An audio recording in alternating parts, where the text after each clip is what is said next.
Hi, good morning, folks. In this video, we're going to take a look at last night's game as the Sabres fall 4-3 to the Devils. Coming up.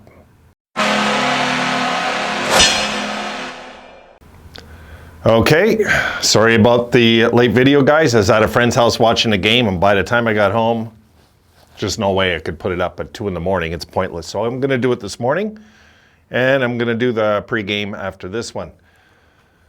So I just want to go over last night's game, which was a bit of a rough game, I'd say, for any Sabres fan to watch. And I really thought something special was going to happen, and almost did. If Tage would have got one more, I would have had that one called right. But I thought I was going to get it right for a second. I really did. I don't know. Just one of those things yesterday. Really had this gut feeling something was going to happen that none of us were expecting. Just weird. Maybe it's today. Who knows? Okay. So let's look at this. Briefly go over the numbers. Now, shots on goal were 40. No, we'll go over that after, actually. No, the face-off percentage, 51-49% for the Devils.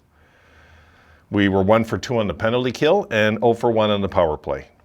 And really, that kind of was a difference in the game when you look at it that way, but not really. The hits were 17-6 for the Sabres, led by Alex Tuch, who had 4, which was good. The blocks, 15-3 for the Sabres. The giveaways, though, 8-3 for the Sabres. That kind of dictates how that game went, really. I mean, the Devils were pressing us a lot. Shots on net in the first period, 11-3 New Jersey. Second period, 18-10 New Jersey. And the third period, 13-9 New Jersey, for a total of 42-22 Jersey for the game.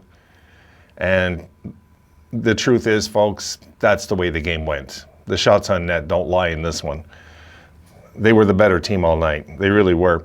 I mean, I would say we pressed them a bit in the second, you know, with Tage's 2 goals, but we were lucky to stick around in this one. And I'm going to even go on record saying I didn't think UPL looked that sharp. I know we only let in 4 goals. I mean, in a game, he could have let in maybe 6.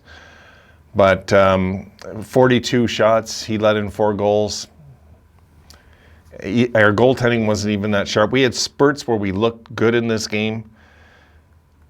Spurts.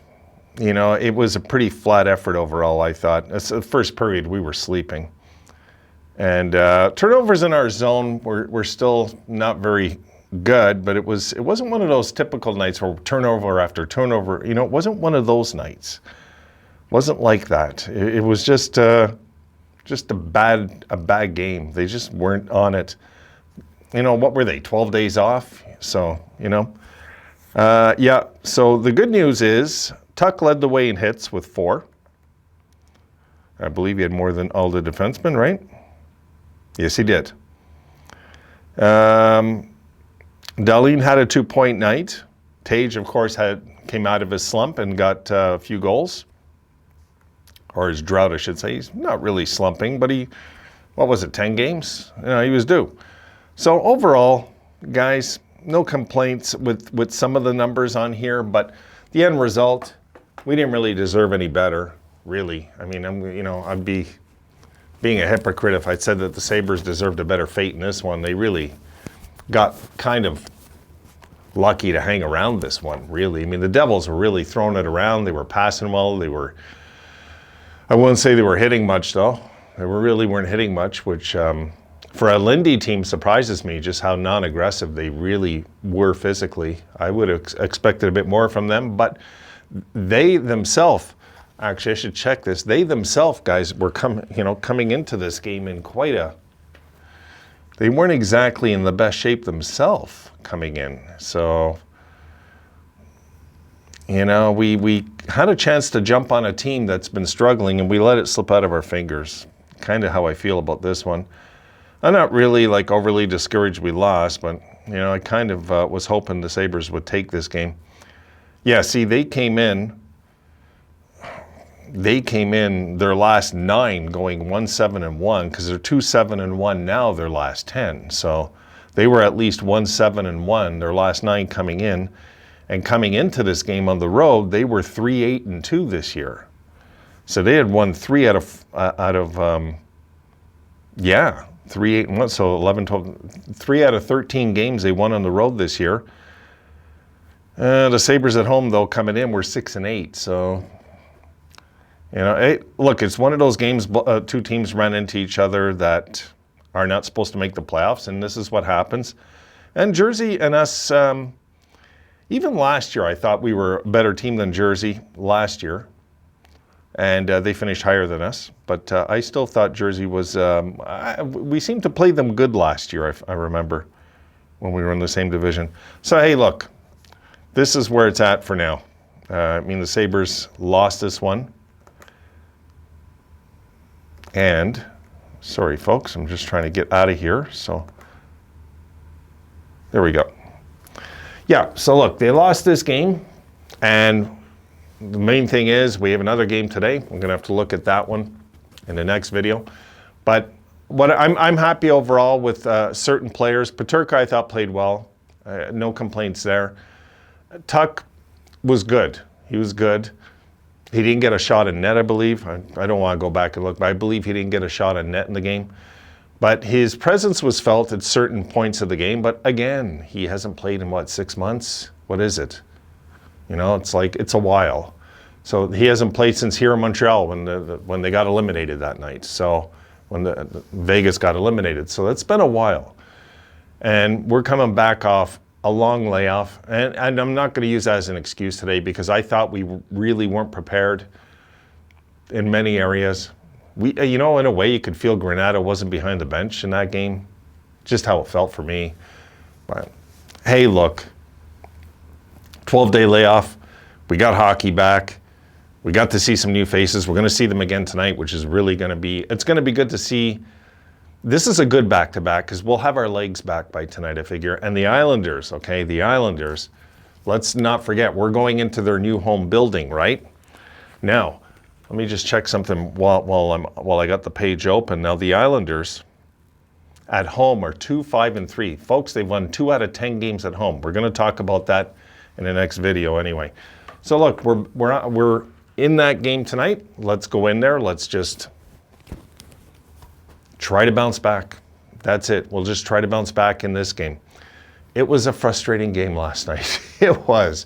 And they even teased me at the end by making it 4-3. It's like,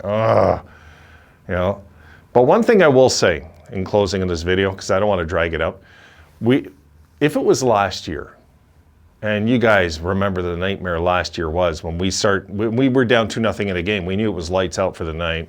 Under Kruger especially, we knew game's done. We just knew. The differences with last year and this year is there's always fight back with the Sabres, okay? This is a bit of a different Sabres team now. This is a team that they can be down and out and still come back. And this is really kind of the motto of this team this year is the team still found a way to claw back, make us look like they were maybe going to win this game. You remember it was 2-2 and we had the power play.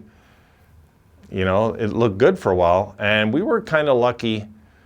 You guys remember how many posts they had? Well, they hit like 3 posts yesterday. I mean, UPL might have been UPL's softest game, I thought, since he's been called up. But he's not, by no means am I pointing out a UPL and saying it's his fault what happened yesterday. But the difference is, I want to get back to this, the difference is now that the Sabres find ways to claw back in and stick around, and they could be in a game where it's a flat effort. I thought it was a flat effort yesterday. I really did.